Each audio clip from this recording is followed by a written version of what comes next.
दोस्तों, दूसरे शादी के 8 साल बाद एक तलाकशुदा महिला अपने पहले पति मुकेश को फोन करती है और कहती है कि मैं सुनीता बोल रही हूँ, क्या तुमने मुझे पहचाना? जैसे ही मुकेश उसकी आवाज़ सुनता है, वो फूट फूट के रोने लगता है।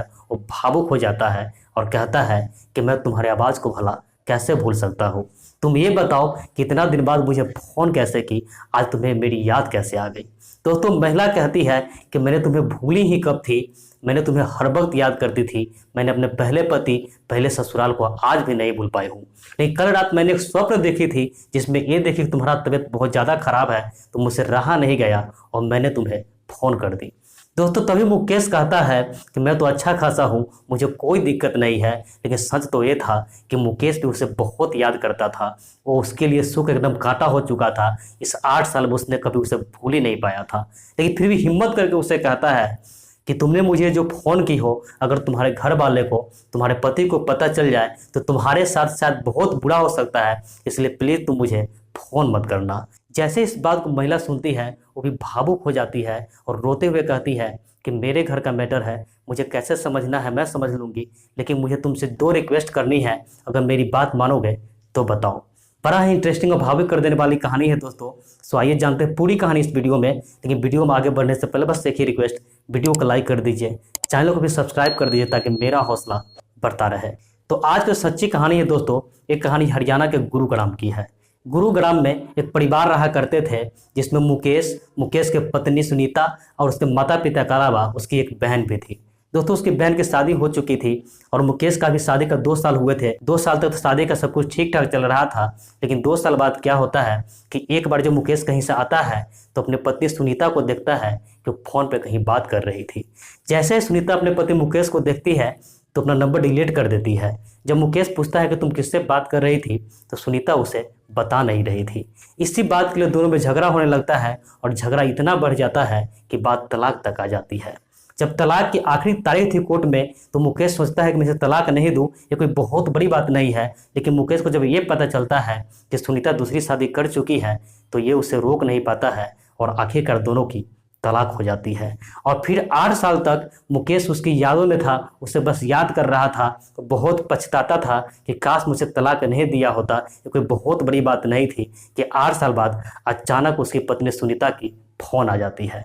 जब वो 2 अनुरोध करती है तो मुकेश सोचता है कि मुझे इसकी बात मान लेनी चाहिए, क्योंकि जब मेरी पत्नी थी, मेरी बीवी थी, तो मैंने इसकी बात माना नहीं, लेकिन आज इसकी बात जरूर मान लेना चाहिए। इसलिए कहता है कि तुम बोलो तुम्हारा अनुरोध क्या है। तो दोस्तों कहती है कि मेरा पहला अनुरोध है कि मैं तुमसे मिलना चाहती हूँ। दोस्तों ये कहता है तो बहुत मुश्किल है, क्योंकि मेरे साथ तो कोई दिक्कत नहीं है, लेकिन तुम्हारे घर में तुम्हारे सास है, तुम्हारे पति है, अगर उन लोग को पता चल गया तो तुम्हारे साथ शायद बहुत बुरा हो सकता है।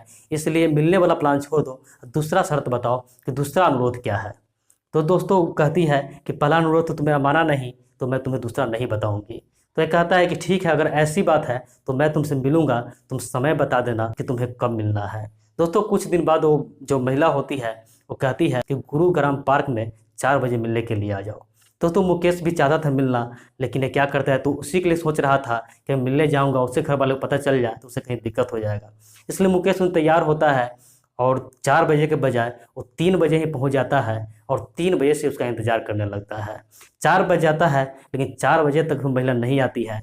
थोड़ी देर के बाद 4:30 के आसपास वो महिला पार्क में पहुंचती है और जैसे ही दोनों एक दूसरे से मिलते हैं, वो इतने भावुक हो जाते हैं कि सबके सामने ही गले से लिपट जाते हैं और फूट फूट के दोनों रोने लगते हैं। उस आसपास में जितने सारे लोग थे, सब लोग बस उसे ही देखे जा रहा था। ये मुकेश कहता है कि देखो तुम लोग रिलैक्स होकर बैठ जाओ, लेकिन वो महिला कहती है कि नहीं, आज मुझे किसी की परवाह नहीं है, आज बस मैं तुम्हारी हूँ और तुम मेरा हो। इसके थोड़ा देर बाद दोनों बैठ जाते हैं। अब बैठ के बहुत सारे शिकवा शिकायत जो होता है दोनों एक दूसरे से करने लगते हैं। देखते ही देखते 8 बज जाता है। जब मुकेश अपने घड़ी में समय देखता है तो मुकेश कहता है कि 8 बज चुका है, अब तुम्हें तुम्हारे घर चले जाना चाहिए। तो सुनीता तो कुछ और सोच के आई थी, वो कहते हैं कि नहीं, आज मैं अपने घर नहीं जाऊंगी, आज मैं चाहती हूँ कि आज की रात मैं तुम्हारे साथ बिताऊँ। ये बात करते करते मुकेश भी भावुक हो जाता है, इमोशनल हो जाता है और कहता है ठीक है। तो पास में एक होटल बुक करते हैं, इस होटल में दोनों आदमी चले जाते हैं और दोनों आदमी होटल में जा करके फिर से दोनों बात करने लगते हैं। और बात करते करते दोनों इतना एक दूसरे के करीब आ जाते हैं कि दोनों के बीच पति पत्नी जैसा फिर से रिश्ता बन जाता है। एक तरफ इसे खुशी भी थी तो दूसरी तरफ गम भी था कि अगले दिन फिर हम दोनों को अलग होना पड़ेगा। थोड़ी देर बाद सुनीता फिर से कहती है कि मुझे तुमसे एक रिक्वेस्ट है।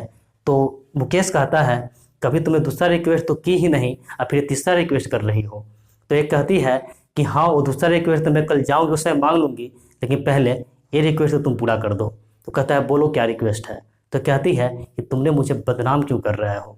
तो मुकेश कहता है कि मैंने तुम्हें बदनाम कब किया, मैंने तुम्हें 8 सालों में कभी मिला भी नहीं तो बदनाम कैसे कर सकता हूँ। तो सुनीता कहती है कि मेरी सास मुझे हमेशा ताना मारती रहती है कि तुम्हारा पहला पति था, तुम्हें इसलिए छोड़ा था क्योंकि तुम चरित्रहीन हो। तो मुकेश कहता है मैंने तो बात किसी को नहीं बताई, तो फिर तुम्हारी सास से बात कहाँ से कहती है। तो सुनीता कहती है कि तुम्हारी बहन का जहाँ ससुराल है वही मेरी सास का मायके है, और मेरी सास कह रही थी कि मैं उस लड़की से मिली थी तो लड़की ने मुझे सारी बात बताई। मुकेश कहता है कि ये सब तलाक का साइड इफेक्ट है, कि तुम्हें क्या लगता है कि मुझे को लोग नहीं कहते हैं, मैं जहाँ कहीं बैठता हूँ तो मुझे ऐसी ऐसी बात सुननी पड़ती है कि मुझे ही बहुत बुरा लगता है। मेरे अंदर ऐसी जो कमी नहीं है वो कमी भी लोग निकालते रहते हैं, ये सब तो तलाक का साइड इफेक्ट है। दोस्तों ये कहते कहते दोनों फिर से रोने लगते हैं और महिला भी भावुक हो जाती है। और फिर महिला कहती है कि मुझे पता था कि तुम ऐसा नहीं कर सकते हो। दोस्तों ये कहता है कि अगर मुझे कुछ करना रहता तो जिस समय तुम्हारा तलाक हुआ था वो आखिरी तारीख के दिन मुझे पता चला था कि तुम शादी कर चुकी हो, तो मैं उस समय भी चाहता तो तुम्हें केस कर सकता था, तुम्हें चरित्रहीन कर सकता था, लेकिन मैंने ऐसा कुछ नहीं किया। दोस्तों ये महिला कहती है ठीक है। यही करते करते सुबह हो जाती है। जब सुबह होती है तो सुनीता कहती है कि मैं अब जा रही हूँ। तो मुकेश कहता है कि तुम अपना दूसरा रिक्वेस्ट तो कर दे जाओ। तो कहती है हाँ कि मेरा दूसरा रिक्वेस्ट तुमसे यही है कि तुम अब शादी कर लो, क्योंकि मुझे पता है कि तुम बहुत कष्ट में जीते हो, तुम बहुत दुखी रहते हो, इसलिए तुम शादी कर लोगे तो तुम्हारा कोई केयर करने वाली हो जाएगी, तुम बहुत केयरलेस हो चुके हो। जैसे ही मुकेश इस बात को सुनता है तो भूल जाता है कि सुनीता शादीशुदा है और कहता है कि क्या तुम मेरे से शादी नहीं कर सकती।